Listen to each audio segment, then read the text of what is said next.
La Bible en un an, le 6 mai, le premier livre de Samuel, chapitre 1, verset 19, b, au chapitre 3, verset 1 à le livre des psaumes, chapitre 103, verset 1 à 22, le livre des proverbes, chapitre 14, verset 10 et 11, l'évangile de Luc, chapitre 10, verset 38, au chapitre 11, verset 13.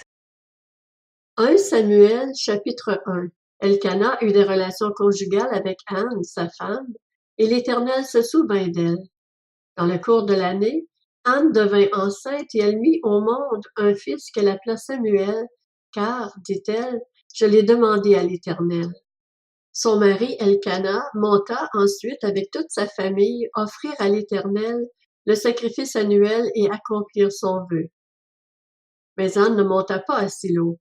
Elle dit à son mari, « Lorsque l'enfant sera sevré, je lui conduirai afin qu'il soit présenté devant l'Éternel et qu'il reste là pour toujours. » Son mari Elkana lui dit, « Fais ce qui te semblera bon. Attends de l'avoir sevré. Seulement que l'Éternel accomplisse sa parole. » La femme resta donc là, et elle allaita son fils jusqu'au moment de son sevrage.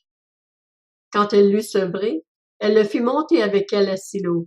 Elle prit 3 taureaux, 22 litres de farine et une outre de vin. Elle conduisit l'enfant à la maison de l'Éternel à Silo, alors qu'il était encore tout jeune. Ils égorgèrent les taureaux et conduisirent l'enfant à Élie. Anne dit, « Mon Seigneur, pardon, aussi vrai que ton âme vit, mon Seigneur. C'est moi qui me tenais ici près de toi pour prier l'Éternel. C'était pour cet enfant que je priais, et l'Éternel a exaucé la prière que je lui adressais. Aussi, je veux le prêter à l'Éternel. Il sera toute sa vie prêté à l'Éternel. » Et ils se prosternèrent là devant l'Éternel. 1 Samuel, chapitre 2. Anne fit cette prière. Mon cœur se réjouit en l'Éternel. Ma force a été relevée par l'Éternel. Ma bouche s'est ouverte contre mes ennemis, car je me réjouis de ton secours. Personne n'est saint comme l'Éternel. Il n'y a pas d'autre Dieu que toi. Il n'y a pas de rocher pareil à notre Dieu. Ne prononcez plus de paroles hautaines. Que l'arrogance ne sorte plus de votre bouche, car l'Éternel est un Dieu qui sait tout et qui pèse la valeur de toutes les actions. L'arc des puissants est brisé, et les faibles ont la force pour ceinture. Ceux qui étaient rassasiés se louent pour du pain, et ceux qui étaient affamés se reposent. Même la stérile accouche 7 fois, et celle qui avait beaucoup d'enfants devient flétrie. L'Éternel fait mourir et il fait vivre.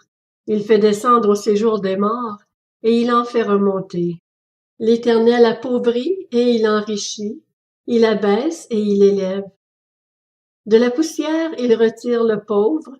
Du fumier, il relève le faible, pour les faire asseoir avec les grands, et il leur donne en possession un trône de gloire. Oui, c'est à l'Éternel qu'appartiennent les fondements de la terre, et c'est sur eux qu'il a établi le monde.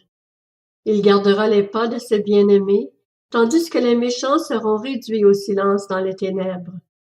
En effet, l'homme ne triomphera pas par la force. Les ennemis de l'Éternel trembleront. Du haut du ciel, il fera gronder son tonnerre contre eux. L'Éternel jugera les extrémités de la terre. Il donnera la puissance à son roi, et il relèvera la force de celui qu'il a désigné par onction. Elkana repartit chez lui à Rama, et l'enfant resta au service de l'Éternel devant le prêtre Élie. Les fils d'Élie étaient des vauriens qui ne connaissaient pas l'Éternel. Voici quelle était la manière d'agir de ces prêtres envers le peuple. Lorsque quelqu'un offrait un sacrifice, le serviteur du prêtre arrivait au moment où l'on faisait cuire la viande. Tenant à la main une fourchette à 3 dents, il piquait dans le récipient, dans le chaudron, dans la marmite ou dans le pot, et tout ce que la fourchette ramenait, le prêtre le prenait pour lui. Voilà comment ils agissaient vis-à-vis de tous les Israélites qui venaient à Silo. Avant même qu'on ne fasse brûler la graisse, le serviteur du prêtre arrivait et disait à celui qui offrait le sacrifice, « Donne de la viande à rôtir pour le prêtre. Il n'acceptera de ta part aucune viande cuite, c'est de la viande crue qu'il veut. Si l'homme lui disait, quand on aura brûlé la graisse, tu prendras ce qui te plaira, le serviteur répondait, non, donne-la maintenant, sinon je la prends de force. Ces jeunes gens se rendaient coupables d'un très grand péché devant l'Éternel, parce qu'ils traitaient avec mépris les offrandes faites à l'Éternel. Samuel faisait le service devant l'Éternel, et cet enfant était habillé d'un éphod en lin. Sa mère lui faisait chaque année une petite robe et la lui apportait lorsqu'elle montait à Silo avec son mari pour offrir le sacrifice annuel. Élie bénit Elkana et sa femme en disant « Que l'Éternel te fasse avoir des enfants de cette femme pour remplacer celui qu'elle a prêté à l'Éternel. » Et ils repartirent chez eux. Lorsque l'Éternel fut intervenu pour Anne, elle devint enceinte et elle eut 3 fils et 2 filles. Quant au jeune Samuel, il grandissait devant l'Éternel. Élie était très âgé lorsqu'il apprit comment ses fils agissaient vis-à-vis de tout Israël. Il apprit aussi qu'il couchait avec les femmes qui se rassemblaient à l'entrée de la tente de la rencontre.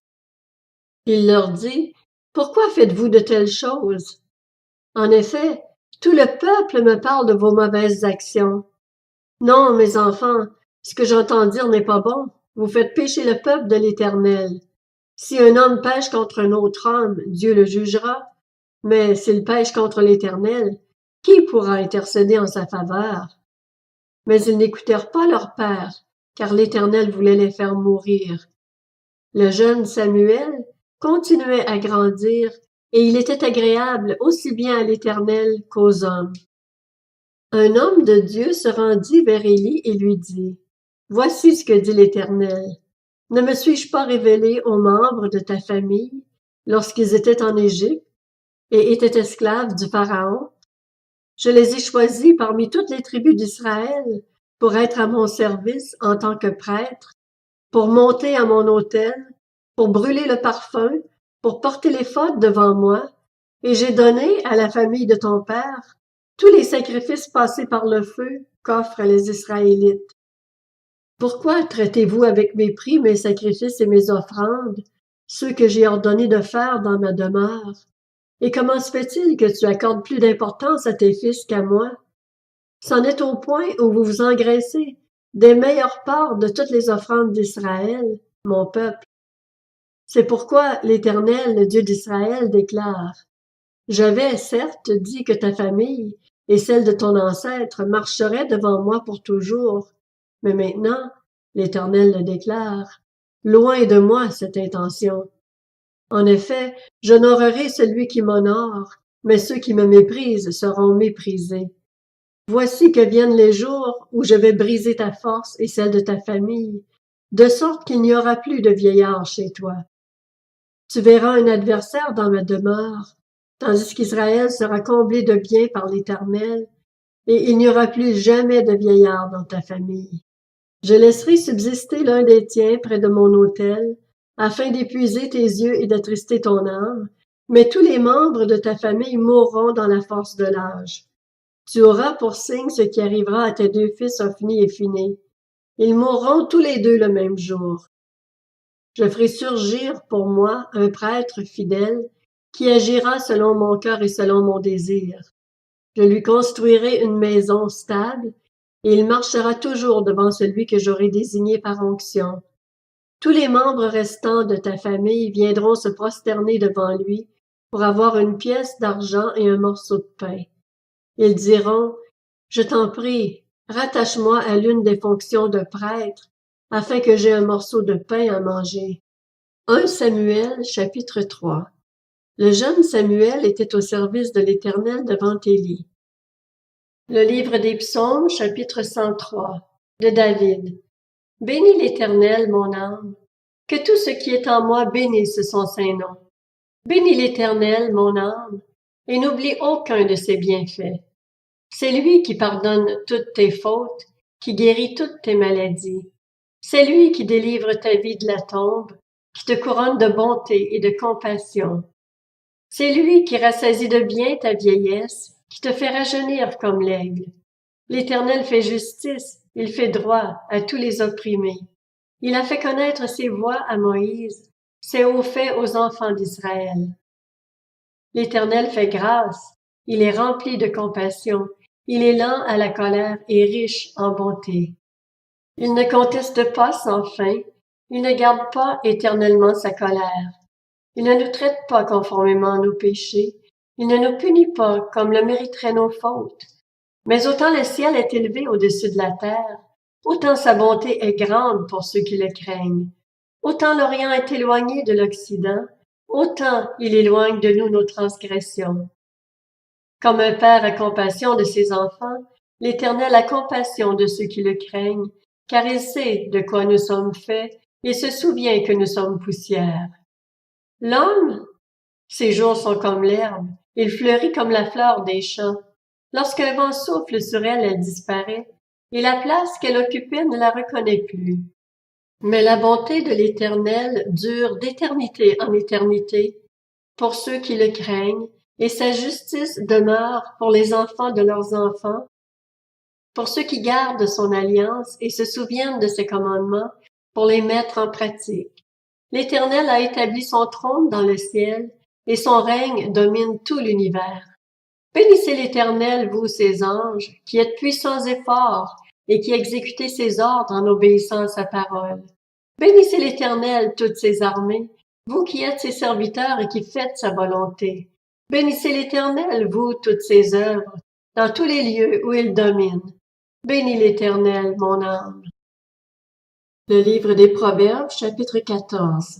Le cœur connaît ses propres chagrins, et un étranger est incapable de s'associer vraiment à sa joie.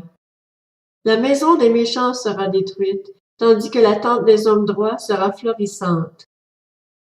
L'Évangile de Luc, chapitre 10. Comme Jésus était en chemin avec ses disciples, il entra dans un village, et une femme du nom de Marthe l'accueillit dans sa maison. Elle avait une sœur appelée Marie, qui s'assit aux pieds de Jésus et écoutait ce qu'il disait. Marthe était affairée aux nombreuses tâches du service.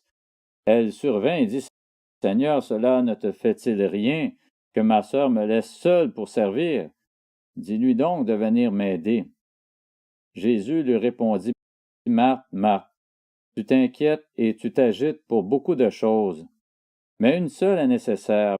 Marie a choisi la bonne part, elle ne lui sera pas enlevée. » L'Évangile de Luc, chapitre 11. Jésus priait un jour dans un certain endroit.